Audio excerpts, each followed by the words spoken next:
The magic number is 25,000. So a lot of the time strategically, we're going to be able to get a client, four or five lenders who each give them $25,000. And that's usually the magic number. You have found Authentic Business Adventures, the business program that brings you the struggle stories and triumphant successes of business owners across the land. Downloadable audio episodes can be found in the podcast link found at drawincustomers.com. We are locally underwritten by the Bank of Sun Prairie, Calls on Call Extraordinary Answering Service, as well as the Bold Business Book. And today we are welcoming / preparing to learn from Leo Kanell, the CEO and founder of Seven Figures Funding. I'm excited to have Leo on the show because today we are talking money and business, which are two things that, well, they go hand in hand and they're a lot of fun. It's what we're doing here. So, Leo, how is it going today? James, going awesome. Excited to connect with the audience. And there's no doubt about it. Business is an adventure. I was just reading on your website. It's talking about cash flow, which is essentially the lifeblood of business. For So sure. let's start out with what is Seven Figures Funding?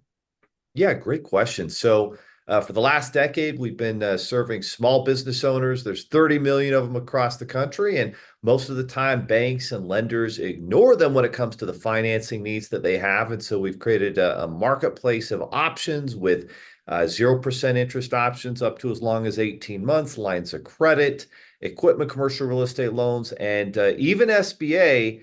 Direct SBA in all 50 states with some unique SBA options. And so our deal is somebody needs to be guaranteed they're getting the best option to grow their business. And that's why we included and built this marketplace with the best options.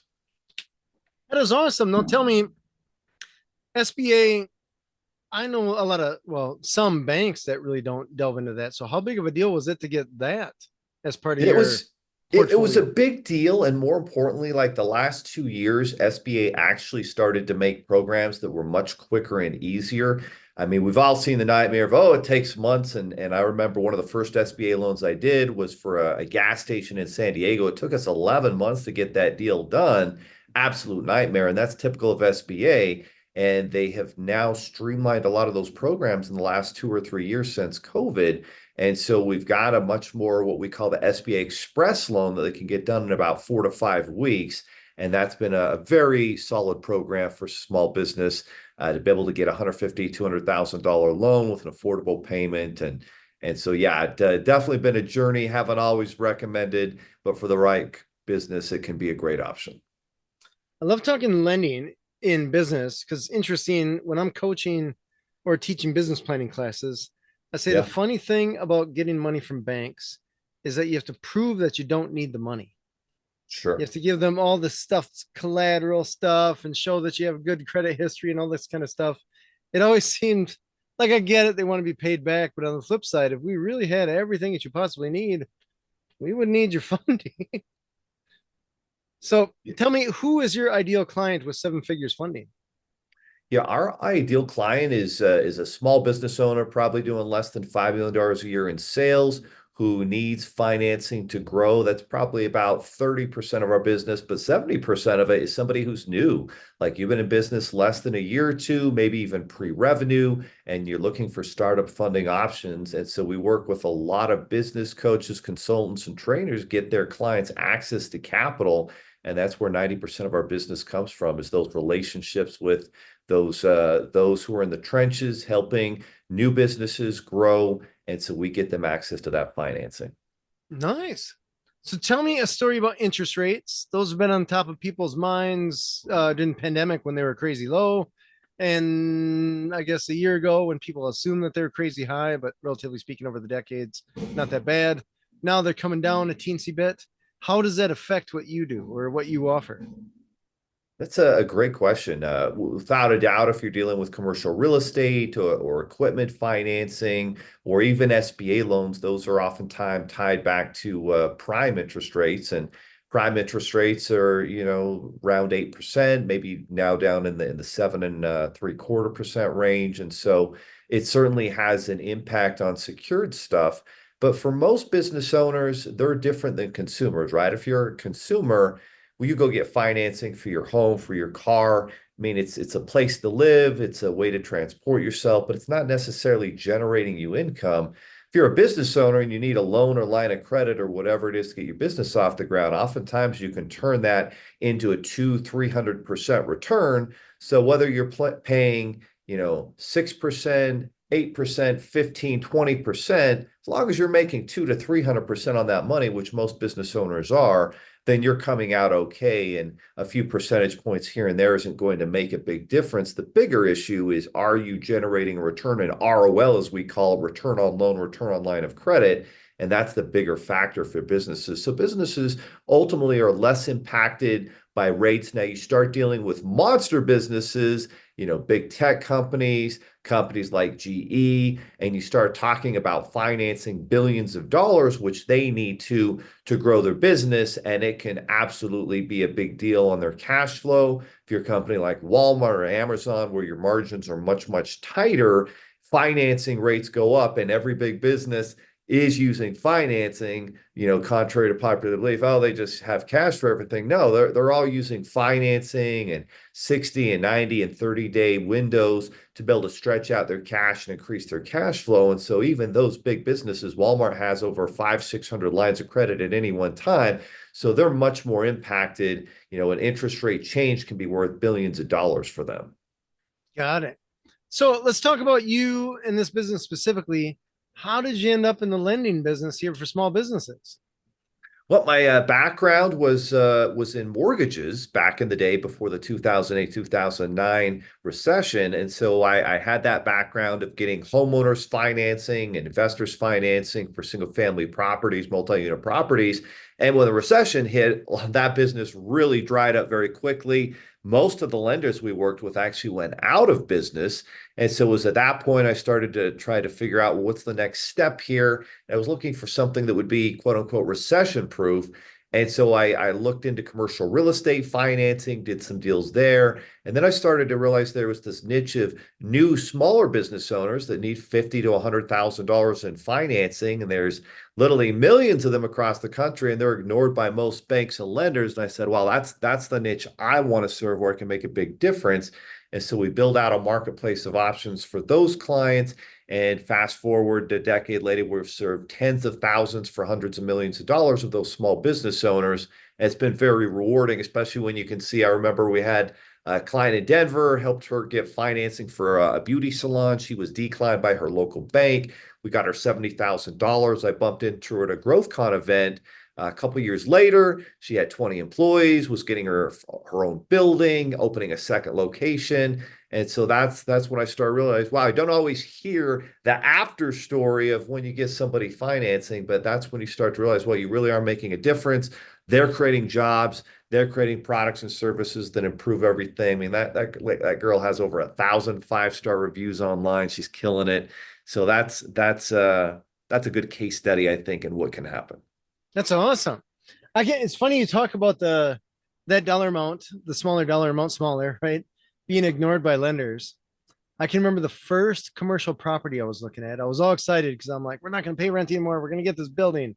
The building was a warehouse condo, $120,000, something like that. Yeah. And I went to this bank, this First Business Bank or whatever it was. And they're like, yeah, we don't do anything that small. And in my mind, I'm like, $120,000 That's isn't a lot of exactly money. What are you pocket talking about? change, right? Like we were doing, I don't know what we were doing, maybe $400,000 or $500,000 a year in revenue. Yep. So for newer business, I'm like, well, what do you mean? She's like, we don't look at anything under $750,000. And so I joked and I was like, well, if I get a $750,000 loan, can I just pay back most of it the next day? Because I only need this little chunk. So it was interesting that I had to find a bank that was willing to do a deal that they considered small that I had no idea. I had no idea. So, Such a anyways, good point. we Yeah. don't use that bank.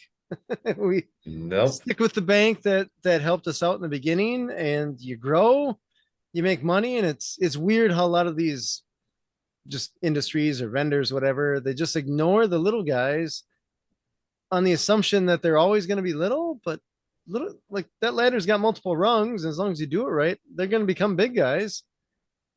And I don't know. I don't want to work with the people that didn't help me when I was a little guy. So Me neither. move on, I guess, as far Exactly as that right. goes. No, and that's exactly right. Those small businesses are ignored and they can do amazing things, become 8, 9 figure businesses. And so that's where we love to step in and give them financing access and then education. Like James, no one teaches us about how credit money financing works. And so the more we can educate them, everybody that applies for us, we give them access to our credit college platform, the business funding formula book I wrote just for free. We want them to share it with everybody because if they understand their credit better, they're going to pay less interest on business, less interest on their personal financing options, and those are things that are just not taught in school. No, not at all.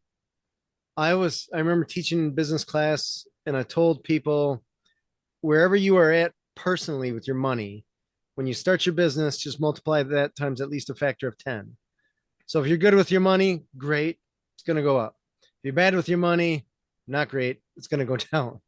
So learn to figure out your personal finances and then once they get in order, then tackle the business financing.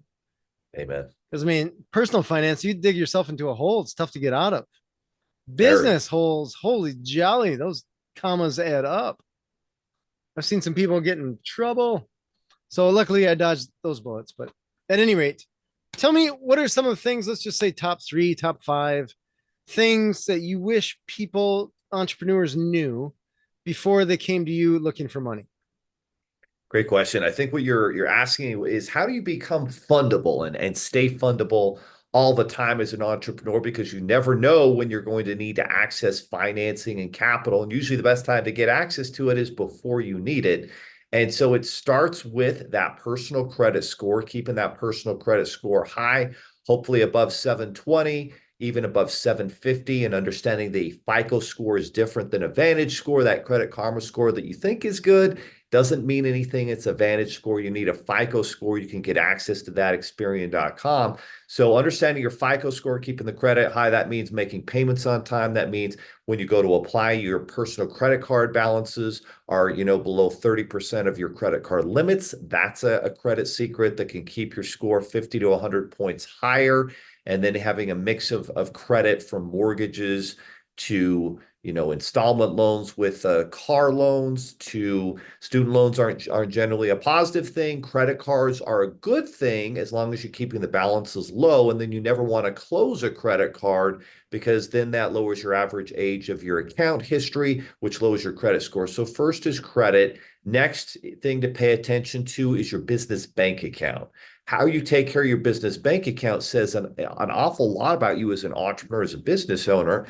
And so if you are putting your bank account in the negative, if you have a low average daily balance, it's always below $1,000 or $5,000, and you're taking out a lot more from the bank account than you put in, then those are factors that are going to negatively impact you anytime you want to get financing for your business. So the business bank statements and how you take care of your business bank account is the next important factor you want to pay attention to.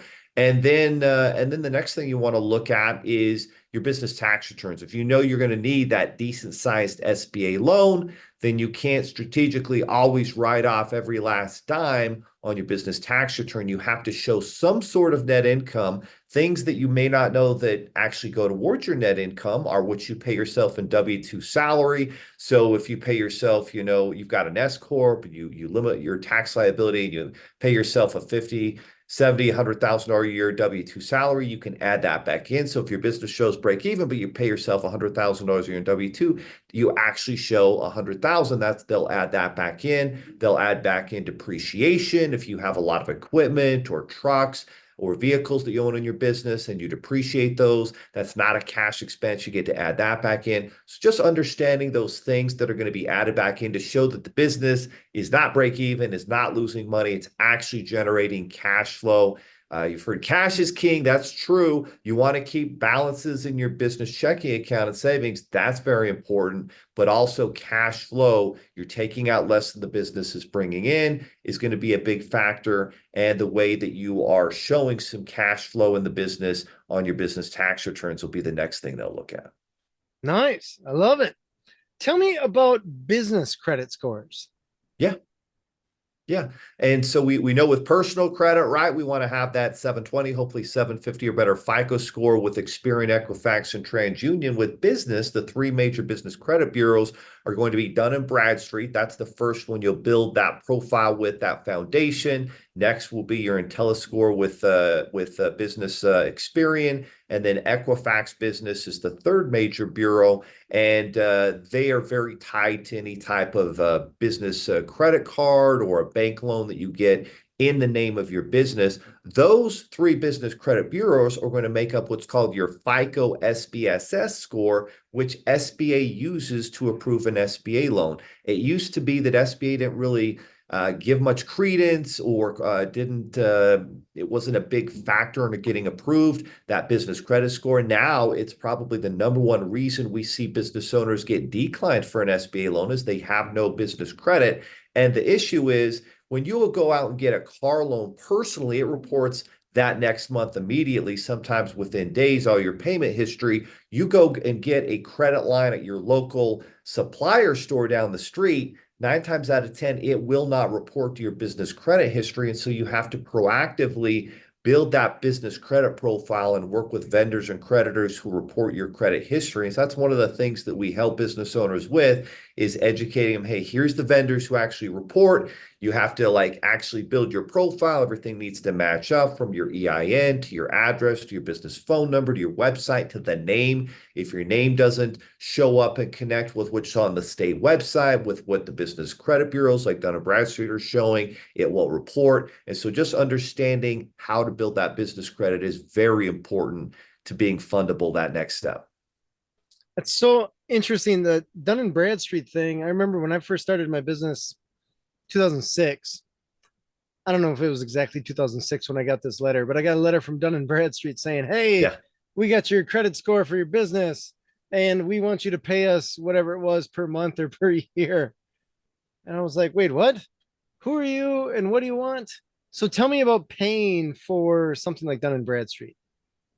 Yeah, the interesting thing is just like we sometimes assume, oh, these credit bureaus are part of the government. They're not. They're all for-profit businesses. Experian itself does billions of dollars a year in sales. Even though they're headquartered out of Ireland for tax purposes, they're obviously the biggest credit bureau here in the US. And so with these business credit bureaus, same thing. They are not part of the government. They are for-profit entities, and their sole job is to be able to make it easier supposedly for banks and creditors to decide if you're a good risk to give out financing options to as a business owner.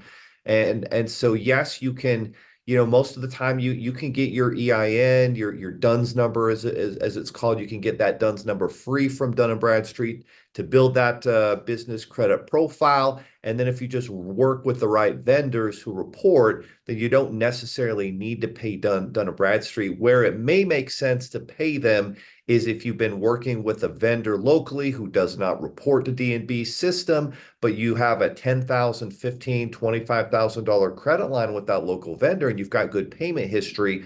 Well, it may be worth paying Dun & Bradstreet so that they can verify that payment history and help strengthen your business credit profile, because without doing that, they actually won't do it. And then Dun & Bradstreet is kind of the first one. You actually can't get established with Business Experian until you've gotten established with Dun & Bradstreet. And then after Business Experian, now you can actually go and get your profile going with Equifax Business. And so it's kind of interesting how they all three work hand in hand, but it starts with Dun & Bradstreet. And so it only makes sense, I would say, to pay them if you've got a big credit history with a vendor that doesn't report to them already. That may make sense. But yeah, at the end of the day, they're very much a for-profit company, and 9 times out of 10, you probably don't need to pay them for anything. They're going to report that credit score as long as you are working with vendors that report their payment history to Dun & Bradstreet. Got it. It reminded me, because I'd never heard of them. I didn't know who they were. It reminded me of those domain network envelopes that you get that say that you Oh owe yeah, like, oh, send $500 some for your money. domain. Yes, yeah. And way fine Good print, it point. says this is Good not a point. bill or this is not a Yeah, legitimate you don't invoice, actually whatever. owe this. Yeah, we just want to take the Yeah. money. So I'm like, who, what, who are you? So tell me a story about the lenders that you have that are actually supplying the cash. Are these private individuals? They're banks? You mentioned SBA. Where's all this money coming from? Great question. So it's a network of lenders, some of them online, some of them public, some of them private, banks, credit unions. And a lot of it sometimes has to do with where you're located regionally. Sometimes we establish relationships with really good regional lenders if you're like in the south east of the United States, or if you're in California or Washington. Like there's different lenders in different areas that have different programs for every business owner. So when somebody applies for financing, we're putting together a custom funding plan of the lenders most likely wanting to work with that client based on the business industry that they're in, based on where they're located geographically, and then obviously, where their strengths at. Do they have really strong personal credit and not a lot of business financials? Do they have good business financials, but their personal credit's not perfect? Figuring out where the sweet spot is, where the strong area is, where they're most likely to get approvals, and then just presenting, hey, here's your best options. And literally, like, if I was in your shoes for my own business, this is who we'd be working with. And then we do the applications after we pre-approve them, get them the money, and then of course they go on their way. And the real heroes of our business are our funding advisors. We've got 30 different employees here at Seven Figures, and over 1,000 5-star reviews, A+ rating with Better Business Bureau. And boy, that's important, right? If you don't have great online credibility, and you can't hide from the experience you give your customer in today's world, then your business is going to be in trouble. So you've got to be focused on that. Fair, totally fair. So, how long have you had this business? We started Seven Figures in 2018. Okay, so 2018, first couple years going, then you run into a pandemic, interest rates going all crazy things. What are some of the challenges that you run into that you didn't necessarily anticipate? Well, the interesting thing was, James, like in 2018, 2019, those first couple months of 2020, 60% of our business came from live events. I would send part of our team to these live events. All these business owners would be there. They would need financing options to grow. And so that was where the majority of our business was coming from. And so then the pandemic hit in March of 2020, and it absolutely destroyed our business up until June of 2020. What we did was we invested in a partner portal so that all these business coaches and consultants and training organizations could have visibility to know that their clients were being taken care of, and transparency. Okay, they've got their financing. Now they can work with us. Now they can grow. And so we invested in that portal in that period. And then we pivoted to virtual events. And then since then, it started growing and having record months in July of 2020, every month thereafter. And so, yeah, a lot of learning lessons there. A lot of, if you didn't pivot to virtual, you obviously had a tough time. So that was important. And now virtual events are such a big part of so many different B2B businesses. So that was a big learning factor for us. And then just continuing to evolve in terms of content marketing. And obviously, it doesn't matter what business you're in, and you don't think you're great on video.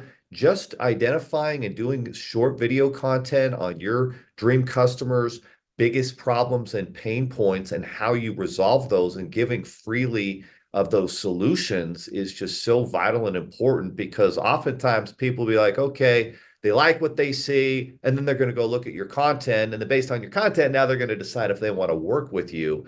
And so that's been another important factor, I think, is producing that content, that value for our customers. Yeah, that's awesome. So tell me, as far as employees go, 30 employees, that's quite a few. And pandemic time well, even now, employees aren't the easiest game in the world. So tell me, how do you find good people and how do you keep good people? Well, birds of a feather flock together. And so for us, identifying good people, and then when we're looking to grow and expand, asking those good people if they know other good people, has without a doubt been the most effective strategy for us to find quality candidates to fill those positions, number one. And then number two, we have had a lot of success posting jobs on Indeed, and then just making sure that your interview process is asking open-ended questions For me, I want to identify what are the values and principles that this person believes in, that they stand for, and do they mesh with our values and principles? Because if they don't, it's not going to be a good fit. And then is this person a solutions-oriented person where if there's a problem, they take ownership, they find solutions? Or is this person someone who wants to whine and complain, blame others? And I like asking them about, challenges that they've had in previous jobs and how they resolve those.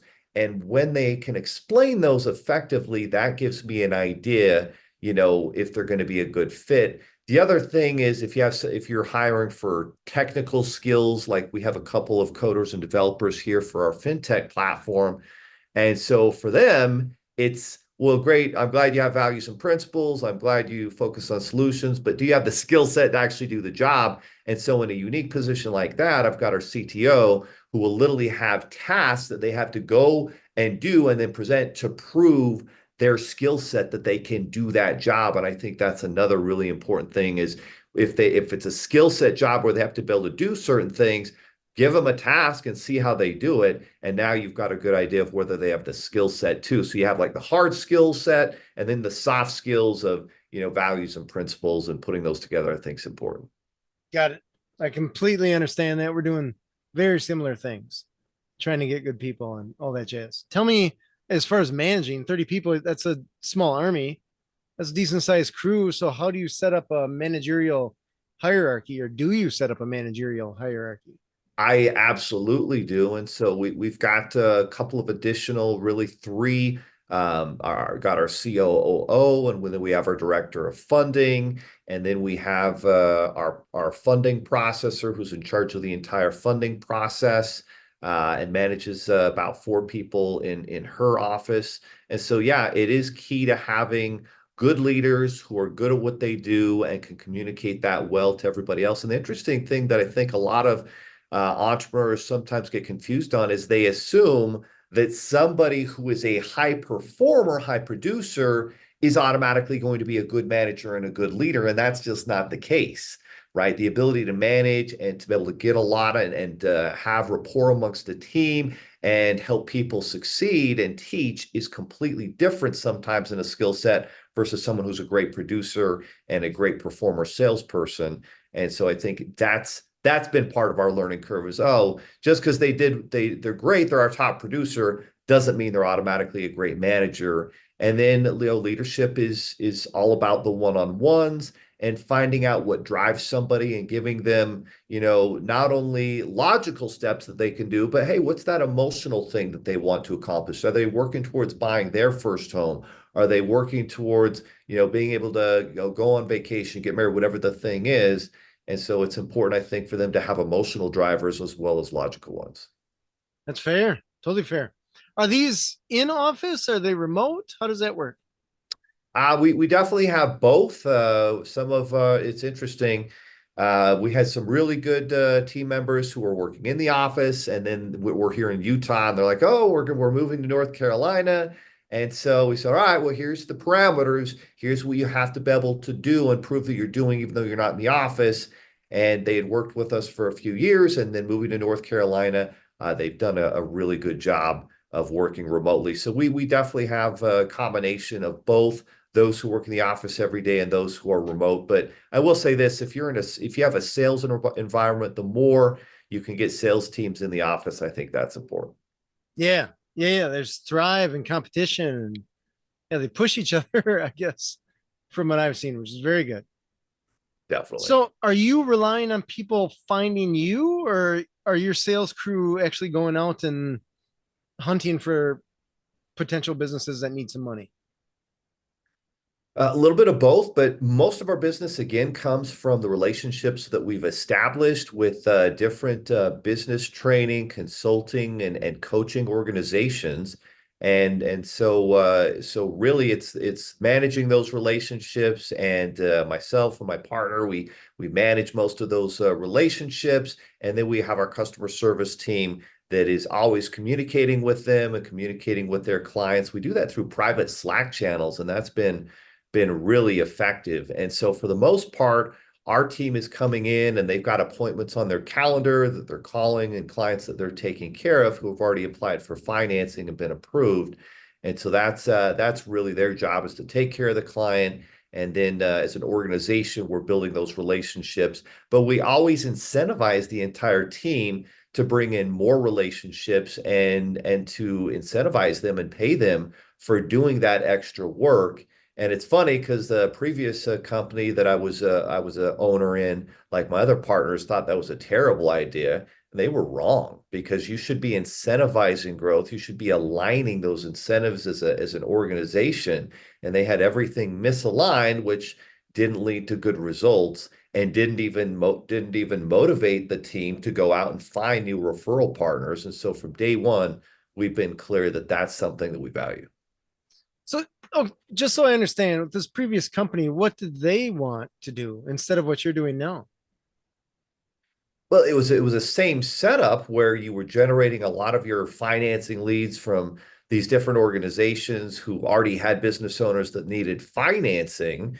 And just the difference was, instead of the setters, for example, right? In most sales organizations, you've got a setter, and instead of incentivizing the setter to be compensated based on the overall income of deals that they generated, they would give them different parameters like, oh, if you just get somebody pre-approved or get their credit report, we'll compensate you just for that job alone. And then that misaligns, instead of working with people who are going to get pre-approved or are likely to work with you and compensating them on that overall thing that benefits the entire company, they would just misincentivize them just based on a factor that looked good on paper but didn't actually help the company. That was one. Two, those employees weren't incentivized to go find clients on their own because they didn't make any extra money. With us, they are. Our team is always incentivized. If you go find new deals and it saves us marketing dollars, we're going to pay you more for that extra effort of bringing in a client.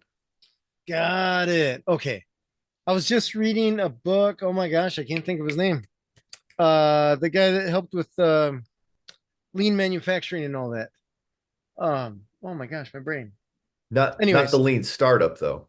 no, not the lean startup. Okay. Lean Yeah. manufacturing, like he was a consultant for Toyota and Honda and all that kind of Oh, stuff, or very cool. just in time inventory and all that. Yeah. Yeah. Yeah. I Yeah. cannot think of his name. At Yeah. any Boy, rate, Tim. he had something. I read a different book of his that was more about how to essentially pay people, and he was talking about how incentives, when you get incentives going, people try to game the system. You just put stuff out there that's attached to this metric, and instead of saying like, hey, we'll make the company better, they're going to tackle that metric. And it was one of those like, man, every time we come up with an incentive with, we're hoping to grow the company, we got to come up with a way to avoid it being gamed. So that's a challenge, which I imagine that's a challenge for any business, but especially in sales where a lot of it's commission based, I imagine, right? Well, yeah, as long as it's tied to actual cash that's coming into the business and you're making sure it's a quality customer, as long as those two boxes are checked, then I think you're good to go. But you're exactly right. In my previous company, it was metrics that didn't actually, for sure, and oftentimes more than not, led to customers and clients who are not a good fit, that did not lead to actually generating cash for the company. So that's exactly what you're pointing out. As long as those incentives are really aligned properly with the entire mission of the company, bringing in the right customer client who's going to stay with you, who's going to bring cash into the company, who you can serve at a high level, that's a win. But if it starts getting outside of that, then it's pretty easy to just let them know, hey, that's not going to work. It's got to be the right, our customer, our client, our strategic partner we want to work with. Tell me what kind of metric do you use to come up with the, because you said quality client. What is the metric that you use to objectively measure that, or can you objectively measure that? Well, generally, it's somebody who knows they have a purpose for the funding in our business, right? If it's a tire kicker, "Oh, I'm just curious what my financing options look like," then that's somebody who's not going to be nearly as motivated as somebody who, on their purpose for funding, says, I need this piece of equipment. I need to hire people. I need to run a marketing campaign. I need to buy this new coaching or training program that's going to take me to the next level. If they don't have a need right now, then that's probably not someone who's going to be a great customer. Got it. Okay, so very easy, very black and white there. Tell me a story about. So we're recently coming out of some hurricanes, maybe even jumping into some new ones. You got a business in Florida, and hurricane comes along and let's say takes out your office building or takes out your restaurant or something like that. So now you got people to pay because you want to keep them fed. You need some money, and maybe insurance will come up, but insurance is pretty pokey. So can they come to you? Something They where they need can. money pretty quickly? Yeah, yeah. We've got different options that they can access. Loans, lines of credit that can fund in quickly as 24 to 48 hours to be able to take care of things. But especially in a disaster area like that, there is a government-backed program that we've all probably heard and remember from COVID, the EIDL, the Economic Injury and Disaster Recovery Loan. And that is actually what that loan is billed out for, to be able to give loans and financing to businesses who are absolutely negatively impacted by a hurricane or a massive storm, something like that. And so those loans are specifically very affordable with very affordable monthly payments and low interest rates so that they can get back on their feet. And so that would be another option that we would recommend. And we don't always recommend options that we actually make any money on, and that's fine. We just want to help the client. So if you need money right now, here's an option. And then the longer term option, you should probably look at this. And that would be what I would definitely look at. And then of course, the next tricky piece is then of course, then some of the property insurance and the insurers all start to leave the state. I know because I've got some Airbnb properties in Florida, and all of a sudden I'm getting notices of, oh, we no longer offer, property insurance. So you've got to get new insurance for your properties. And so then you make that adjustment and go find the next insurer, right?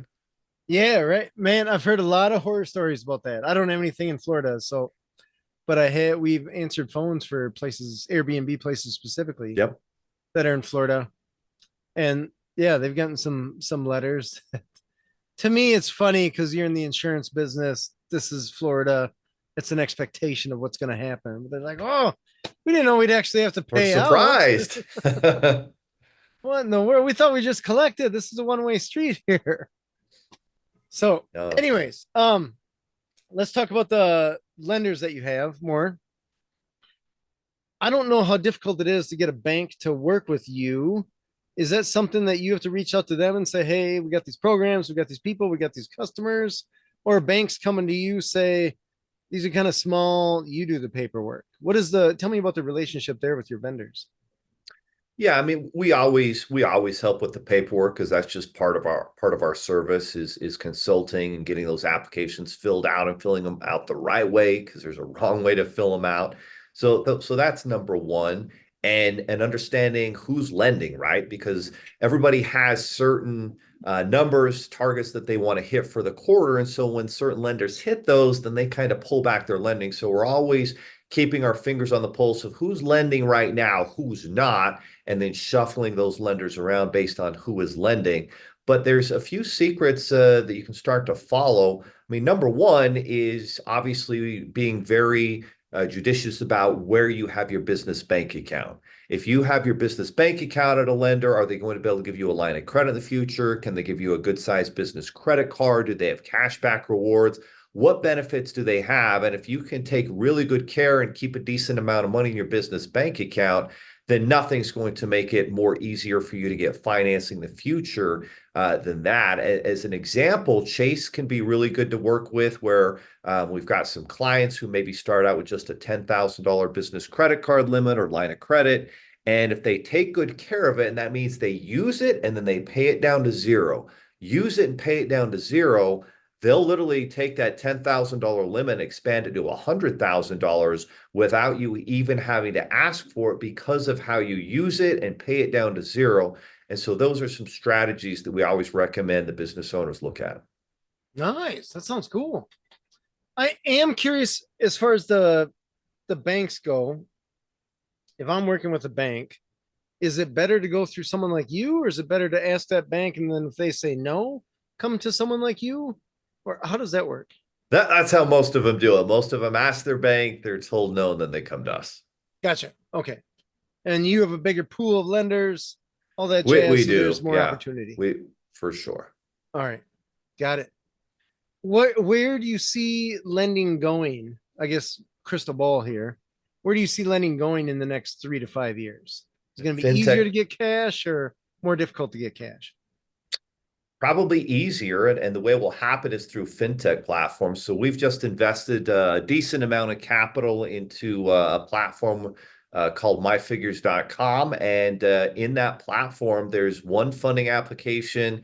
You connect all your bank accounts up, you manage your cash flow, your business tax returns can be done through the entire thing.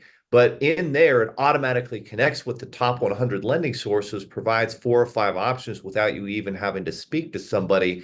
And so the more integrated these fintech platforms get, the easier it will be to access capital. So you just want to make sure you're at a platform that has access to all of the different options out there. And it's getting much more detailed because they'll read what you're doing with your bank accounts and how your cash flow looks, and they're checking credit with the soft credit check pull without even needing to do anything hard and official, and automatically giving you options. And so yeah, the more technology continues to advance, the easier it will be, where you probably don't even need to speak to anybody to be accessing capital. Oh, interesting. Oh, that's very cool. Tell me a story about personal guarantees on business loans. And what is your recommendation for that? Yeah, good question. And so whenever you're dealing with SBA, it's always going to be personally guaranteed. Whenever you're dealing with an official bank, it's going to be guaranteed personally. And that, of course, means that you are risking, your personal assets, equity in properties, bank account balances. You're not ever risking a retirement account that's in an official 401k or IRA, because those are usually exempt, even in cases of bankruptcy. So that's how personally guaranteed. The magic number is 25,000. So a lot of the time, strategically, we're going to be able to get a client, 4 or 5 lenders who each give them $25,000. And that's usually the magic number, where if it's below 25,000, then it's not a personally guaranteed. And so if you think about a business credit card, that's generally not personally guaranteed. If you default on it, are they going to report negatively to your personal credit and business credit? Of course, but they're generally not going to be getting a judgment against you, because it's not a personally guaranteed. It's what's called unsecured. And so unsecured financing is a lot of the times what we're specializing in and getting customers and clients access to, is unsecured financing. So yeah, if you do anything with SBA, anything that is with a bank loan, and generally over $25,000, then 9 times out of 10, it will be personally guaranteed. At the end of the day, though, if you run into trouble, nobody wants to be in the collection business. They don't want to write the loan off. And so just communicating and continuing to make some kind of payment and working out a payment plan, you can almost always do that in today's world, more than ever, with pandemics, all the crazy stuff that's gone down in the last few years. So if you get in that situation, you just want to communicate and get payment plans put together, and then focus on the number one in your business, which is sales and cash flow. Fair. Totally fair. With oh my gosh, I forgot what I wanted to ask here. Where do you see your business going over the next 3 to 5 years? So our business, I see our fintech platform as being this new way to be able to reach more customers and make a bigger impact. And as we've served small business owners, we've noticed that the number one issue most of them fail is they don't know how to manage their financial numbers. Like, they just kind of look at the bank account and like, oh, I think I can do this, or I think I can pay myself, or I think I can, you know, buy this expensive piece of equipment, or put a bunch of money in marketing. And so the ability to unlock cash flow insights to make good decisions in the future is what we've seen as the key to success versus failure. And 82% of small businesses fail because they don't know how to manage cash flow. And so that's why we built this cash flow platform, to help these small businesses be able to manage it and know, well, based on my current financials, this is where I'm going. And if I do this, this is what happens. If I do this, oh, this bad thing happens. And so that's what we've really invested our time and money into. And the biggest way we feel like we can positively impact these business owners moving forward is using these finance platforms that we've built out because if you don't know your cash flow, you can't make good decisions. And the problem with most accountants is they'll tell you, hey, here's what happened. But what you need to be able to do is what should I do moving forward? And that's the bigger issue. Oh my gosh, I have learned that lesson so many times. Yeah, me So many too. times. I just had that conversation. I shouldn't say just, it's been almost a year. I didn't realize it's already later in the year now. But I had that conversation with my accountant about taxes last year. Yeah. And I realized that there's a difference between a tax preparer and someone that does more anticipation, or you give them the numbers for where you at to help you understand where you're going to make some strategic moves. Instead of saying, you know what you should have done, or even me asking them, what should have I done to avoid this? It's a interesting game. 100%. It's a Yep. very interesting game. I always think of it like Monopoly, but the instruction manual is about 18 huge dictionaries deep. And you got to figure out which part of the instructions have to pay attention to here. No, 100%. So it's rough. It's rough. Leo, we don't have a ton of time here, but I want to ask you a little bit more, just deep in it, getting into the business side with you personally, as the owner and all that jazz. What are some of the challenges that you've run into over the course of time since you started that you didn't even see coming?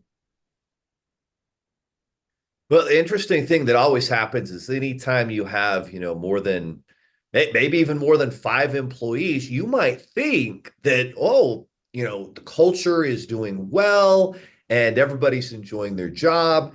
And then you'll find out from, one of your employees that you've got a really good open communication relationship with. Well, actually, a good portion of the staff's not happy, or we're dealing with this issue. And so those are some of the things that you would think that people would just be very straightforward about, how things are going for them. And so those one-on-ones are really important. And so for me, those have been problems what I've run into, and I didn't anticipate because I thought things were going well, morale was high. And so just constantly monitoring, values and principles. What does the company stand for? What is important? What is acceptable and what's not? And then the other part of it too is holding people accountable. Your job as a leader is to hold them accountable, and that's not always easy. And so just the more, clear you can be, the more upfront you can be. And then of course, one-on-ones, like I said, is really important, because then people can set goals when they don't achieve them. And you can point out that, well, the work effort, the work ethic hasn't matched what you wanted your goals to be achievable. And so those things have been important. Those were challenges that I thought if we were communicating well, that the culture would be good. And so that's been something that's been a constant learning curve, and just having good leaders, on your team. The sooner you can find and develop leaders, the sooner you can grow and scale your business significantly. When my business partner agreed to come on full time, we literally tripled our business over the next 18 months. And so that's a powerful growth factor that I knew was pretty certain was going to happen, but seeing it actually happen, that was eye-opening how important leadership is, and leaders, not just you thinking that you need to lead and manage and do everything. No, if you're going to grow and scale something that is making money while you're on vacation and sleeping, then you've got to have great leaders. And so teaching them and sharing content with them is important. The other thing that I've realized is the more that you can get people reading and learning new skills, the more they'll continue to progress and be productive and actually be happier, because they're learning those new skills. And so giving them the chance to present at company meetings, I think, is important. And then at the end of the day, again, the number one issue the business owners face is cash flow. And so the crazy thing can be, for a long period of time, things can be going well, and then all of a sudden something will change in your business industry. And all of a sudden, instead of having these super profitable months, now all of a sudden you start breaking even, and figuring out what you need to do to change and get back on track with that has also been something. Because, when you're having success month after month after month, you sometimes can just think that that's going to continue. And it's not. If you aren't continuously evolving and improving, One of my mentors put it like this. He's like, you're either on the escalator that's going up or down. You're never in the same spot. You might think you're maintaining the status quo, but you're not. If you start flatlining, you will start going down. And so it's that need to always be improving. And that means improving the technology and the team in your business. I think those are the two things that you've got to always be improving. True story. I remember in 2000, I don't know, 2009, 2010, I had a guy tell me that plateau is the new up. And I'm like, no way. No, that's the new down. It That's the is same down. grow or die. Yes, that's exactly right. 100%. So, yeah. Leo, how can people find you? Easiest one, I'm very active on LinkedIn, Leo Kanell, Kanell. So I do a lot of posting there and very active with LinkedIn. The other ways are one of our simple websites is sevenfigures.com, just the digit sevenfigures.com. I bought that from the previous owner of vodka.com. He sold it to the Russians for like $10 million and he gave me a great deal on it. So sevenfigures.com is where we've got a lot of free content and information to help entrepreneurs. The irony of sevenfigures.com costing 8 figures. Holy cow. That's a lot of cash for domain. Leo, thank you so much for being on the show. My pleasure. This has been Authentic Business Adventures, the business program that brings you the struggle stories and triumphant successes of business owners across the land. My name is James Kademan, and Authentic Business Adventures is brought to you by Calls on Call, offering call answering and receptionist services for service businesses across the country on the web at callsoncall.com. And of course, the Bold Business Book, a book for the entrepreneur in all of us, available wherever fine books are sold. We'd like to thank you, our wonderful listeners, as well as our guest, Leo Kanell of Seven Figures Funding. Leo, can you tell us that website one more time? You bet. It's sevenfigures.com, just the digit 7 and then figures.com. I love it. Past episodes can be found morning, noon, and night at the podcast link found at drawincustomers.com. Thank you for listening. We will see you next week. I want you to stay awesome. And if you do nothing else, enjoy your business.